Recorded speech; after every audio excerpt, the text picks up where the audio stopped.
Parce que na bangote aza soudati. OK, aza siki, mais aza na demi ya chien. Yenda yende azaki na pompe en pene na siko na lelo na. Parce que ndali na ba patrouiller nde ba patrouiller bakangi. Baninga déjà bakenda biko.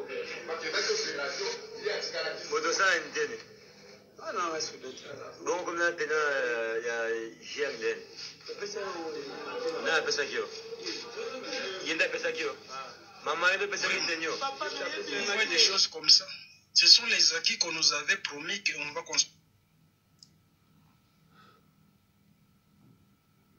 consolider. C'est ça maintenant. Ce sont les acquis qu'on est en train de consolider. Nous, petit, mon amour, Achina JR, Achina un militaire, non. C'est un civil comme moi. Bachefouya qui a parti politique qui a eu des pèses. Pendant mon pacha mateni, enda kaibe nayo, enda kaisroke bintu ya bantu. Enda kanyanganya bintu ya bantu par force, bachefouya qui a eu des pèses. Vous allez voir des gens comme ça, dès qu'on a imba mubalabala kufambakaja, mais bachefouya va créer un emploi tagaloko. Les gens comme ça, ce sont des voleurs. Utamona musiti na mshikana buluma, c'est un voleur. Un voleur. Achina militaire hapana. Un voleur.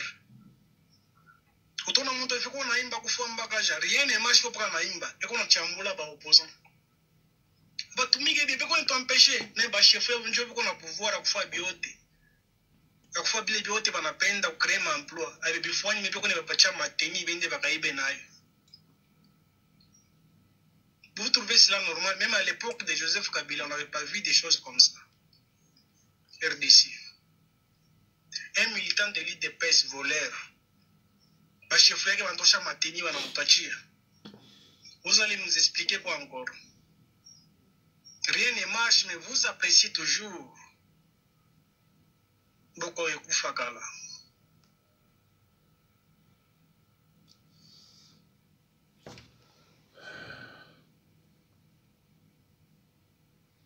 Nous n'accepterons jamais.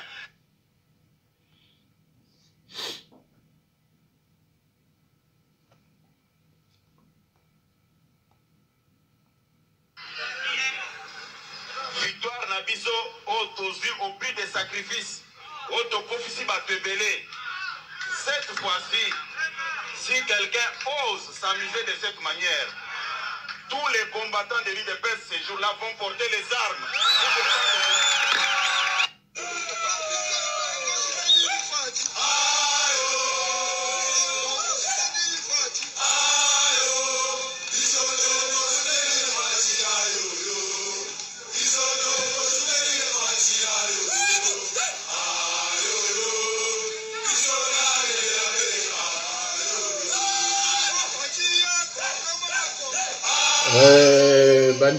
bandeko mbote na bino nyonso oyo bomesana kolandanga à tout moment vraiment image eza malamu te mais likambo te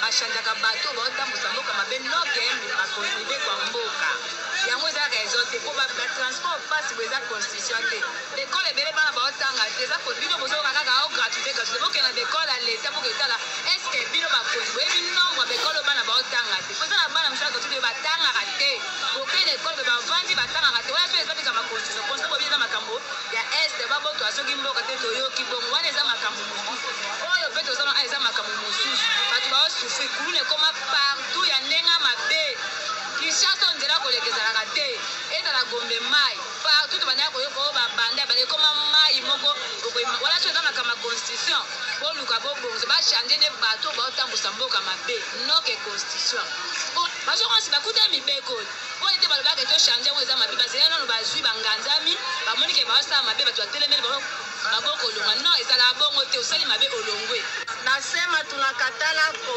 changement ya constitution. Changement ya constitution haina maana juu hakuna hata kitu moja iko naendeka hata bana changer constitution. Shi tuko na lazima maisha ikuwe sawa. batu bapate chakula, batoto basome. Tunapenda kama mtu kwa mgonjwa atunziwe, basoda balipiwe, babwana balipiwe. Tunapenda kila mtu akuwe huru muinchi yake. Bana na betu na usufiri. Betu me kuma betu ya maza betu tangisa bana. Mine wa betu kuma ufuta ndambu. Bwana na betu bonde bwana na betu se. Beka wewe watesi na bwana banani. Bide dia bienve kana 18 me bulila ngena komina kaka ngeso sa place a ulala. Bakulu na gezenga betu bamputa, bogezenga betu basaki, boge yiba betu boge kotu betu na banzo. Ena tu ane betu changer bantiku. Ya anteda ben sala ben sala nki salu. Bwana me kuma mvindu, bwana me kuma salite, donc udia ve makama mbote kelve. Ah bagezo la changer constitution. Ingine tuba. Betu me buya yo.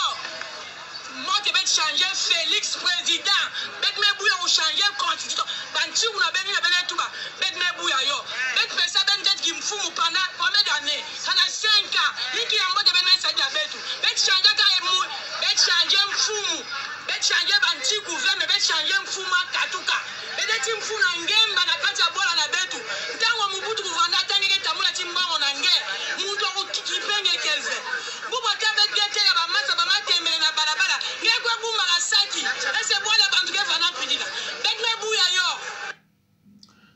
Bandeko, bomoni, oh là là, vraiment, image ezama B, médicamoté.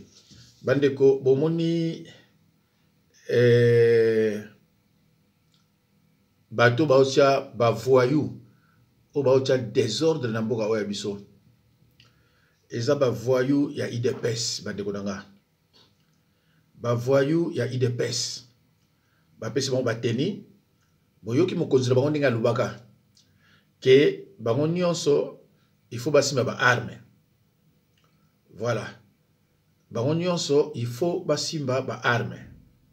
Alors bomoni eza kutu teke to bombani toto sali ndenge nini mais bomoni bino moko. Alors bande konanga affaire Bemba c'est un menteur. Alobayi que Tshilombo a pesa qui na chaque diocèse $1 million. Pour quelle raison? On ne sait pas. Mais catholique a sengiye. Allez kalisusu abim sa ba preuve. Ba preuve oezo la kisake effectivement transaction le kaki. Mais ba preuve wana nyonso eloko ezati. Botela mutu batie premier ministre ya défense incompétent, batie na transport incompétent, autre suma soignant avion incompétent, mais azo ya suna lokuta. Eza mawa. Nazai kutene loko moko ya ndeko moko mongala awawa. Malheureusement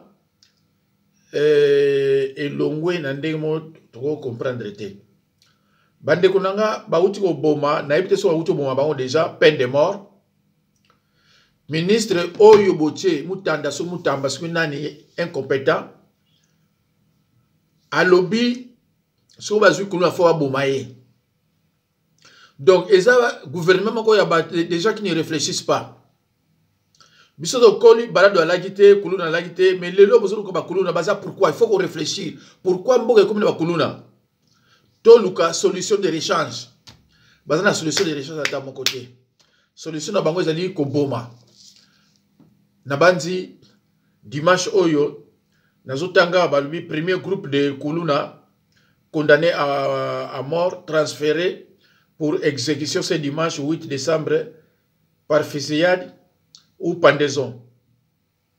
Ema ouais mutu azana suki uta wapi bato bazo botola bandako bato baluba o babotola bandako bato bayibi azomona ngote na prison bato ça ne va pas azomona ngote. Problème na esiko yo condamnation. Donc loi ya condamnation ya koboma batu et comme na décret ya yi ministère. Donc ba sénateur ba fandi ba lobelo côté, ba député be ba lobelo côté. Awa aucune ko tia peine de mort. Kaka pona munoko e makabo bi na munoko na yo to faut ba parlementaire ba fandi la ngom. Mais munu ba mo boye alors bon to ba no ba bakuluna bamiyibi o bazo ba bon kuna ti banani prison bazate ba kamere ba bo bango te bazo ba bana o bazo yiba ba téléphone ba téléphone na ba kwanga il faut que bo bango de solution ezate ndeko nanga muluba ya mayele alakate muluba ya mayele azalakate muluba ya pasteur azalakate parce que souvent il y a Congo awawa balingano balmino te to réfléchir pourquoi mboka et comme na bakuluna nazala ndeko moka mungala na vidéo na ye awa alobi yaza mungala abotama na Kinshasa mais ayebi bateau ya salité na bateau ya propre. Alors on a yé bateau oyo bazana propriété so contre pango ne omoni otali olobi o propriété eza ba Congo aza ya mungala na moni yango awa mais pas na tia on a été sur na bunisi on ndeni mais na kolakisa bino ngo na banzi mardi ou bien mercredi ta on a le bana bino bochaka tembe na RDC d'abord mu Congo na makamutu après le reste boye basuki na ni deuxième bien troisième to moni lelo yo passe leki babali okumisa ba Congo nazana makambo ebele na mususu kapita yepe alobi makambo ba Congo na zaza suna 3-4 baluba babisa mu Congo donc c'est impossible to za ndenge moko te tourisme ka ndenge moko te bochaka biso na mabondeli un jour mu Congo azwa poste azwa présidence bon mona mboka ndenge ko changer soka bino na bino wala mwa pasi bande kunanga bozo comprendre te pourquoi baluba bazo ke ne belé na Katanga bozo comprendre te pourquoi balube belé bazo ko na Kinshasa bon comprendre un jour bande kunanga ba ministre na biso bazo sana mutu moko asigna ba corps secret bango ba ba corps secret wana te mais ils acceptent de travailler avec lui. Quel bousseau bandeko. Ils savent que pays est un accord secret. Mais ils acceptent de travailler avec celui qui a signé les accords secrets. Donc, au lieu place mon bandeko sala, mais pas yango ozo sala, ils ont un accord secret. Mais ozo sala kaka. Teo kana oyo, boto yo kaso mususu. Bola na boke binyos. Ici, on a télémélan et ça, bino, oh, bino, bozo, mon akeno, bande, mon ami, so, balo, makasai, bazo, a Kinshasa, ba, ok, lubashi. Bino, bolobinzala, qui vous dit que zanzala? Nani, ajem, sano, zanzala. Et bino, on a olo, ba, oyo, baluba, oyo, ba, d'accord, tena, makangwana, ba, yebi, de quoi je parle. Et ba, on peut d'accord, mais posez-vous une simple question logique. Ici, je vous parle de la famine dans le Kwango. De la malnutrition dans le Kwango, et Kinshasa, c'est à 200 km, à 100 km du Kwango. Popo Kabaka, c'est, je pense, à 150 km ou quelque chose comme ça. Kenge, 250 km. Bukangalonzo est à quelques kilomètres de Kinshasa. Pourquoi vous avez qui sont à Kinshasa, qui peuvent venir à pied, en groupe, à Kinshasa? Pourquoi vous ne les voyez pas qu'il y en a qui quittent? Et puis, comment voulez-vous quelqu'un ou à Kiminzala? Ça signifie qu'il y a une famille qui est à Kinshasa. Il y a un moyen. Mais il arrive à Kin directement, il a une moto. Vous ne posez pas de questions? Et ce sont des stratégies qui sont bien concoctées pour la conservation au pouvoir. Et que ça se fait avec un relan tribal derrière. Pourquoi on n'est pas allé et puis regardez les foyers qu'ils ont choisis. Je vous dis, les autres, retenez ça pour dire aujourd'hui. Et ça, je voudrais m'adresser à nos frères Luba qui ne sont pas dans l'idéologie hégémoniste où il y a un conservateur Luba, parce qu'ils existent. Je m'adresse à vous, mes frères Luba, où vous vous sentez congolais, où vous avez famille, vous soignez comme des Konabino. Pas les autres, là où vous avez un ennemi na bango. Je ne m'adresse pas à eux. Pour bango, il y a une idéologie na bango. C'est de notre symbiose. nous tous ensemble, en tant que vrais Congolais, que nous allons défenestrer. Parce qu'au final, le vrai perdant, ça sera vous. Retenez ce que je vous dis aujourd'hui. L'une des stratégies de Tshilombo pour se maintenir au pouvoir, ça sera de sacrifier une partie de Baluba. Je vous regarde droit dans les yeux. Ce qui, peuple congolais a télémité pour que, parce que, moi je vous dis, il y aura affrontement. Ce qui, peuple a télémis, ou même un autre groupe de Congolais s'organise, ces gens-là sont déterminés, il y aura affrontement. Et dans cet affrontement-là, s'ils réussissent à vous mater, ils s'imposent. Mais si on va sentir que vous êtes à pied d'égalité, Bozobunda, ils vont sacrifier une partie de Luba, un peu comme Kagame l'a fait pour les Tutsis au Rwanda. Pour dire, ah, il y a une guerre tribale, Babomi Baluba. Mais ça sera Tshilombo et ces gens qui vous auront sacrifié pour trouver la Libye de se maintenir au pouvoir. Retenez ce que je vous dis aujourd'hui. Le jour que ça va se faire, vous penserez à moi. Retenez ce que je vous dis aujourd'hui. Il va vous sacrifier pour se maintenir au pouvoir.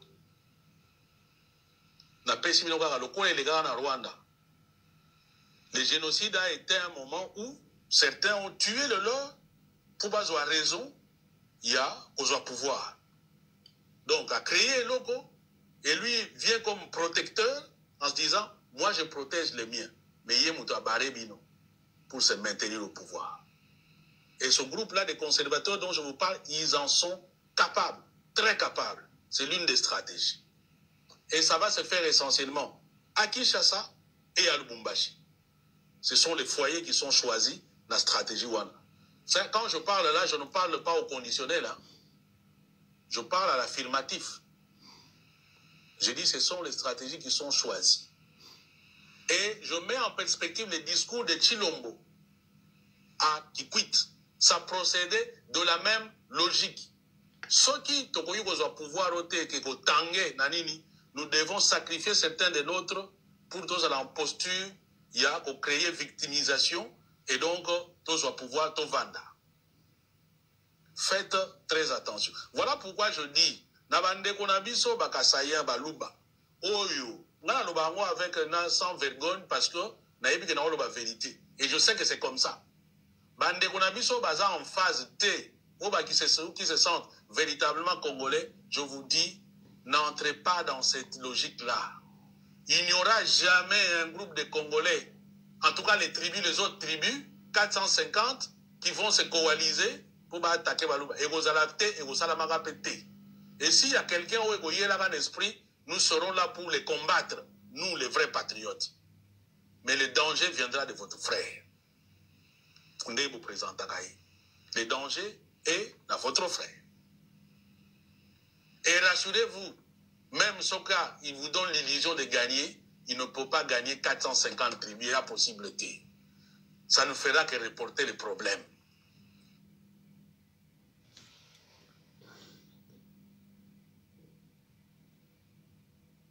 La Banque centrale la Banque centrale ne peut pas clôturer le compte du Trésor pour 2023 à cause de ça.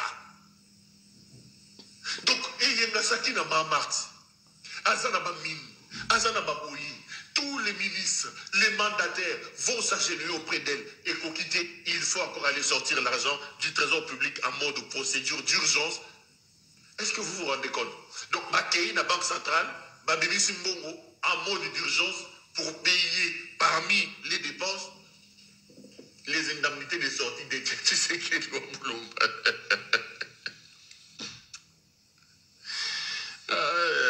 Bon Dieu. D'abord, quelle urgence il y a? Il y a Kofuta. Est-ce que Kofuta a une indemnité de sortie à Tshisekedi? Est-ce que c'est urgent? Tshisekedi a été Premier ministre pendant combien de temps? Pendant combien de temps Tshisekedi a-t-il été Premier ministre? Et c'était quand qu'il a été Premier ministre? La dernière fois que ce type a été Premier ministre date il y a 30 ans. 30 ans. De quelques jours, 30 ans. Il est mort depuis 7 ans. Mais voici Naye, accueilli la Banque centrale en mode procédure d'urgence. Procédure d'urgence.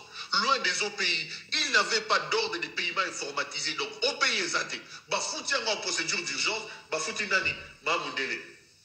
Et il a traqué dans moi, la maman de l'outengelek. Bafouti en procédure d'urgence, nini. Soi-disant, les habitués de sortie de l'ancien premier ministre, Etienne Tshisekedi de Moulumba.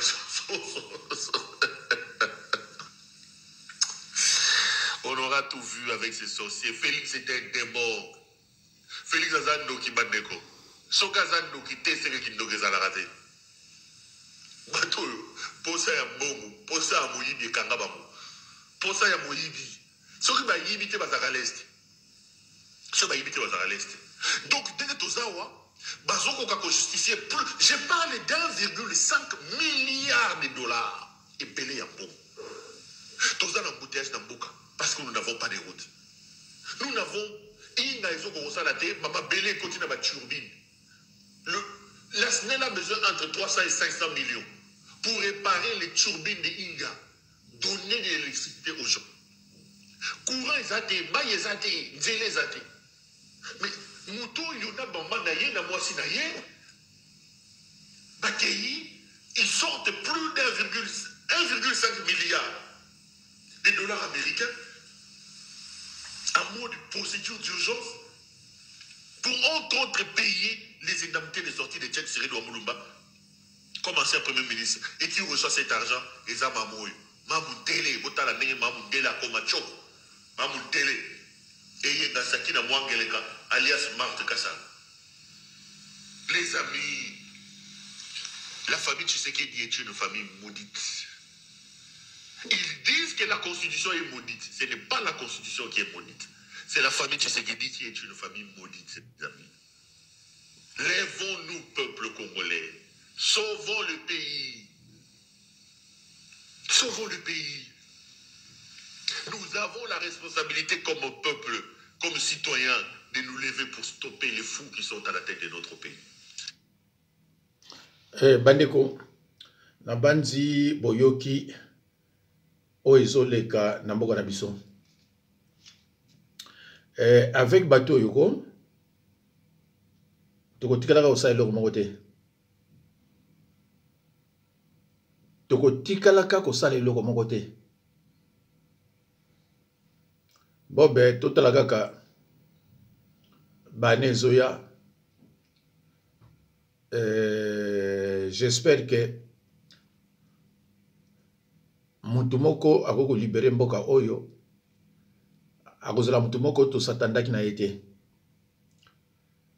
Chers patriotes, dans toute chose, il y a un commencement, il y a aussi une fin. Dans toute chose, il y a un commencement, il y a aussi une fin. Pas si au batwaza komona. Tango za na famille na yote. Ozomona ngo le côté. Mais, les cabotés. Vraiment. La prometa qui bino était, en même temps, tous humaniser la prison, en même temps, pour faire exécuter peine de mort. Donc, désormais, Bakangio, Rosala Lisusu, Nabolo Kote. Pour faire exécuter peine de mort, Ndenge Boyebi, et Zalaka par fusillade, topé par pendaison. Il faut servir na leçon, na bakuluna, babandi nyusu. Tolingi lisuku mona takuluna morote na ville à Kinshasa, na ba ville nyusu ya mboka. Voilà message oyo, la lingaki na pesa bino, bosambela déjà. Bosenga déjà pardon na Nzambe, na bato bosalaka ma. Merci. 24 personnes. 24.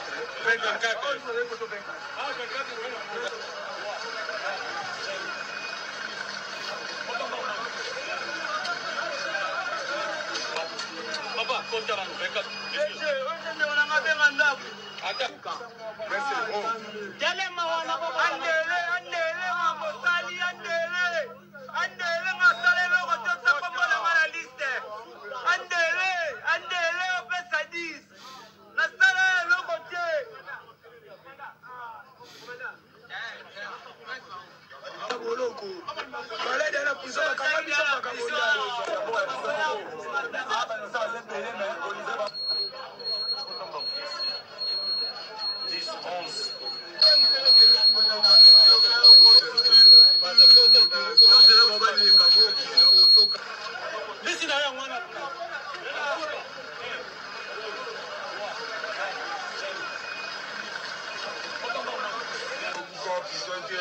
Allo bandeko groupe wana olie bakende na bango basala bilanga bakende bango musika basala bilanga e bandeko produire idée ya malamu o bango bazwi eza nde foko boma bango na ebité soki 50 wana bango nde bako boma pour la première partie premier groupe pardon il fallait pas boma bango hier c'était le 8 dimanche bon tozana na information mususu te so basi ba bomi bango to ndenge ni mutu neti oto yepa ya bimélité azozwa décision foko boma bana bato ayebite na groupe nyonso inonsa za nkate omona ba boma mususu na bayiba ina ba nini ba kamere mutu bayibi ba mbongo ya kosakana te eloko moko te mutu a trahir mboka mutu asali weli fraude na élection bako boma ete melikambo te bande konanga ndena yebisino ke un jour surprise quoi là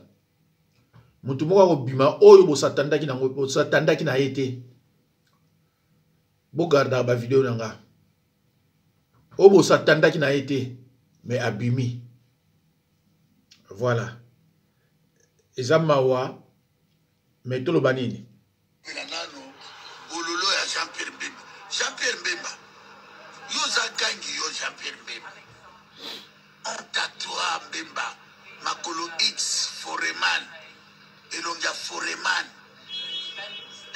ancien boxeur Jean-Pierre Mbemba na muneno yo komi wana na mutema munene Grèce na ebite so okimata 1 km ata 1 mètre kokate Jean-Pierre Mbemba ata la bino na peso examen osalage okatata boulevard mbango kokate okomi kilo kasa desa sac ya ciment ya lukala ba ko livrer ngo na Kasavu Jean-Pierre Mbemba okomi lourd trop ndeko zano est olata lisu sapato okobaka ba sandales ba goutte partout oyebiti cycle zoboma Jean-Pierre Mbemba tani ni yo tikali nango na se ya moi Jean-Pierre Mbemba yo na oluba na yo orgueillé doki vampire biso ba oto se sacrifice pona na laye na okuna na prison na laye obima o remesa biso te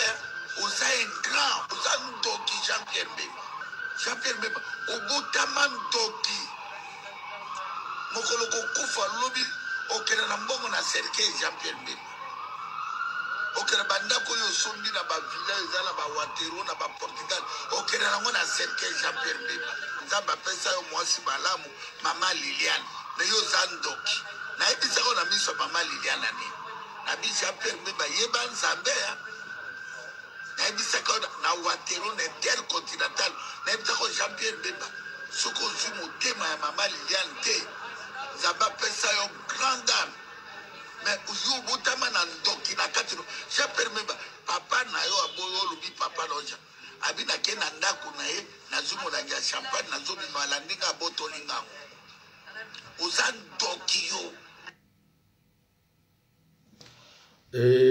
Jean-Pierre Mbemba lokuta eleki eza mawa mingi bandeko na sukia.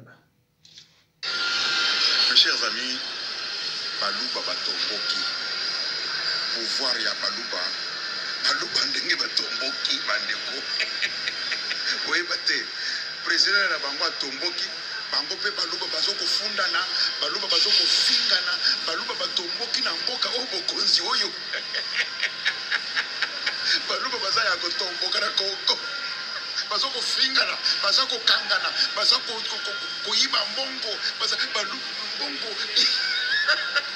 Bayiba Baluba batomboki, koyiba mbongo bango, kofingana bango, kokofunda na bango, Baluba batomboki babebisi Kongo, Baluba.